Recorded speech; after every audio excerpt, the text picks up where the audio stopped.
And, but sometimes there's not much of a choice, If I showed you all 5, I could show you 7 matches total, so if one, like the women's volleyball, gets to be a little bit below, like it's 21-7, second set, I can get off that and show you another match. Another televised match.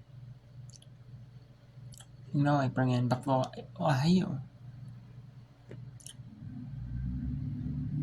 Instead, and then actually since we got Fred Dickinson, because that's our up 2. Let's just show you the more competitive matches. Stonehouse already up 3 in that one.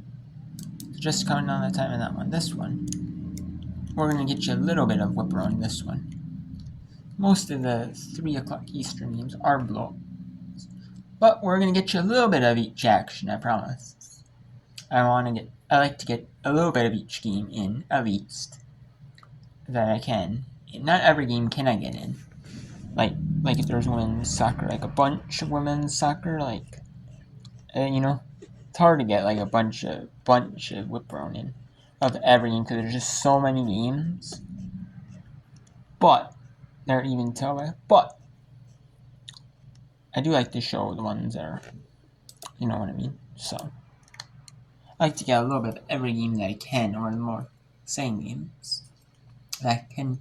Ones that are closer scores that I can get into. Now I'll be doing whip around until 11 about not 11 p.m. Eastern, maybe like 10:55 p.m. Eastern. I'm gonna watch the Minnesota Gophers at the Washington Huskies women's college soccer match. Minnesota only has a few matches left in their season in women's soccer. Their last game of the season is on the 26th of October for the regular season. And I want to see if they can make it into conference tournament play. Because if they can make it in the conference tournament, get a little bit, get a spot in the conference tournament, that might help them get into the NCAA tournament. But they're on the edge looking in for conference. If they'll make it to conference, they're not making the NCAAs.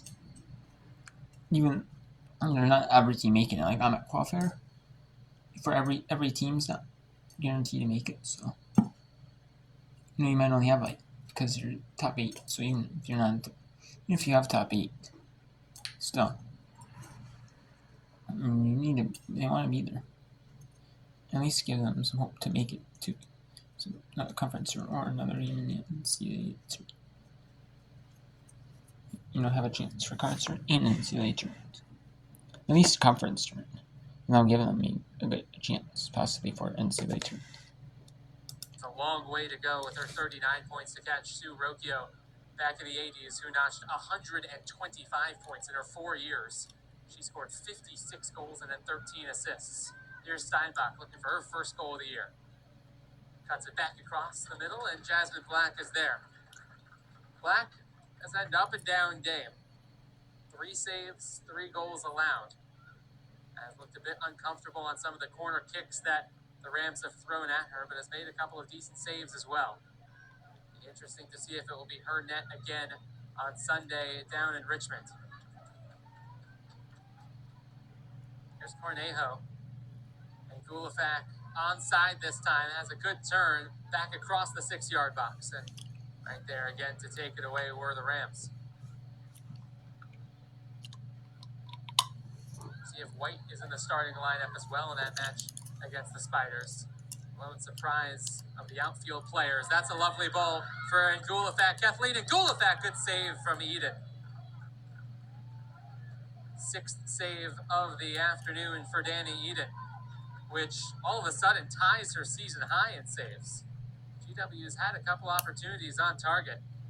That's a new season high in A10 play of the 7 matches in conference play. Eden hasn't had to make any more saves than the 6 that she's had today, but probably the best of the opportunities for the Revolutionaries.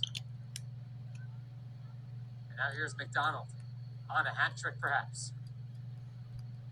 Cow, lovely move to sit McDonald down. and was unable to spring in Gulafak as a result. McDonald came right back to win the ball back. Immediate redemption for Lauren McDonald, who now has her head up, striding forward, looking for her third of the day. White will shield her off of the ball. Alright, so now let's go to Western Illinois at Little Rock. Little Rock leads 3-0. In this game, the score in the rest concern this game at Stone. The Skyhawks win 3-0 over Delaware State Hornets. And they have Little Rock and 3-0 over Western. Before we go to that game, let's take a look at the scores from earlier today. So we had some games. We had one game at 1 Eastern. Howard defeated New Haven 1-0. Monmouth defeated Hampton 4-0 in a shout. And UT Martin defeated Morehead State 2-0. Morehead State isn't making the conference tournament. They only have 3 wins and 13 losses all season. UT Martin has 2 wins, 7 draws, 7 losses. In the ESPN app, in the ESPN website, they do wins, draws / ties, which is the number of draws or ties, whatever you want to call it, and losses at the end. So, yeah, this match I'm talking about Minnesota at University of Washington. I'm a Minnesota fan. You can't do it like for like other sports where you have like football and doing basketball, where you have Minnesota as the featured team, and every match is like popped up at the top. You can't do that with that. So I want to watch that one. So I'll be doing it till 11. That's at Central Time, my time. So 11 Eastern. So you miss like some the endings of these matches and the endings of this one. All these right here.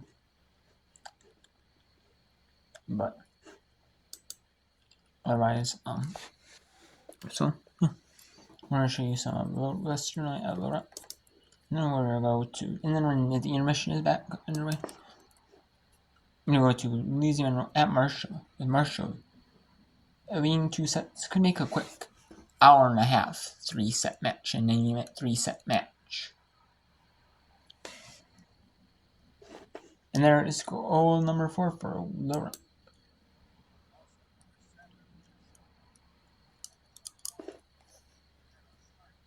Little Rock double swap.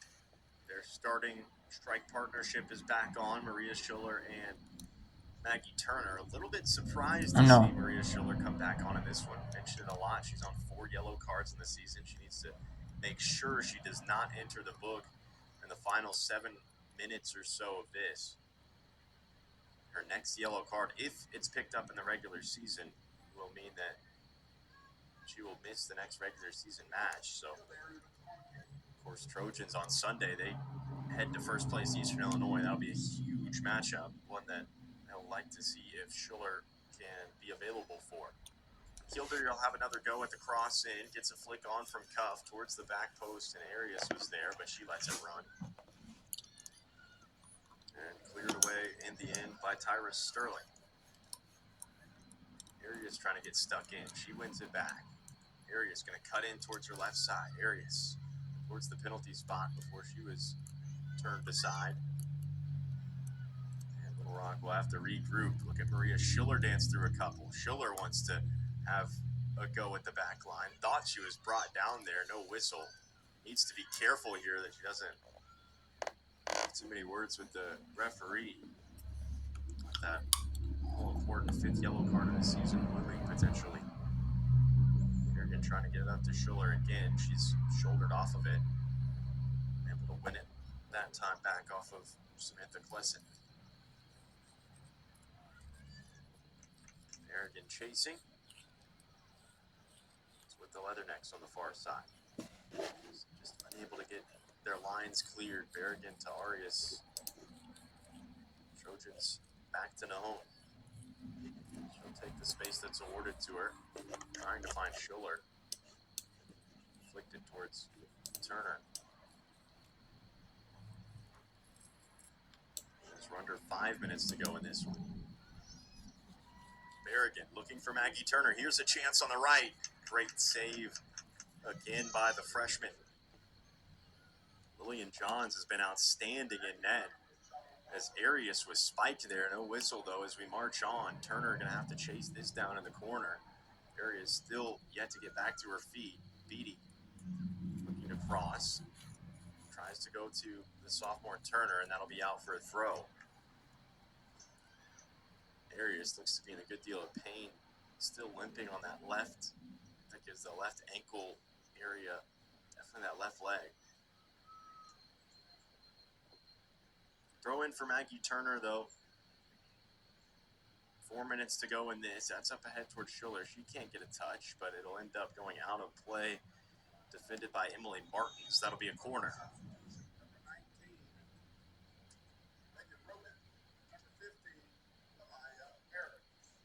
So, Arias steps aside after picking up that knock. Head coach Kelly Farrell says, that's enough. We'll save you for Sunday. They bring Megan Rogan back. Right, so George in Rhode Island gets goal number 5 now. 2 goals late to put up 5-0 in that one. And we're going to end with bronze of those. Let's bring in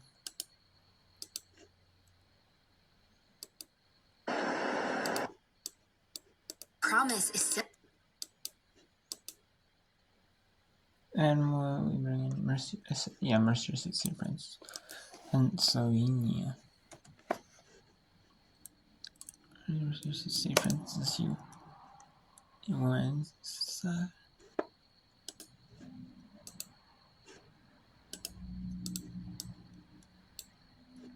Okay, so let's go to Louisiana Monroe at Marshall.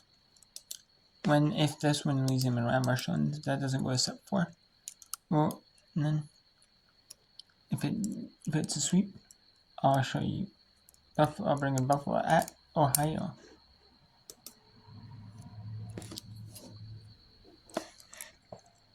Since the other matches are at halftime, to put them on every second match at halftime. I want to show you. I'll go to Louisiana Monroe at Marshall for a little bit. Jones finishes past the block attempt of Ciccarelli and Henderson. That was a tough one to get it across, and she finishes. Good job getting through that double block right there for Julia Cones. She's been able to bring that spark and that fire for ULM so far. Picks up that 4th kill. Here's Henderson outside, pushes it across and picks up another. And you had Marshall playing the outside with the push that had Barnett opposite, and they come back near side to Henderson and finishes from the near pin. And talk about that good ball movement. Just keep things flowing, keep things smooth. Good back set by Bea Thompson. Yeah, Thompson's played really well today for the Thundering Herd. Just those back sets, just being able to move the ball around, put the ball right where it needs to be for the hitters.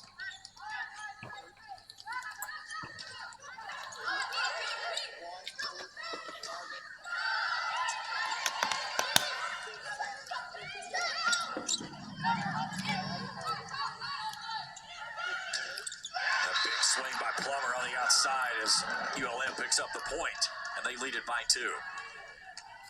Oh, good ball movement by ULM. They had the option as well as that ball went right back over the net to maybe put it back down, but instead they reset things to try to go for another attack, and it works out this time for the Warhawks. And Barnett answers right back. Nice set there by Isabella Nieves, who checks in for her first action here in the set. Product of the IMG Academy. Give Bea Thompson a little bit of rest, allow Nieves, the young freshman, Puerto Rico, to get some time on the floor. Ellie Berry also checking in on that last opportunity to sub in.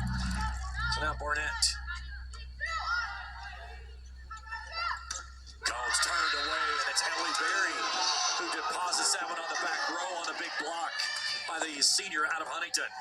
Such a tough block to get through. 6'1" Ciccarelli, 6'2" Ellie Berry. I mean, that height advantage, the wingspan. You're going to have a lot of trouble trying to get through that block. I mean, that landed perfectly. Nobody's in the back row for ULM as well. I mean, that bounced in the perfect spot.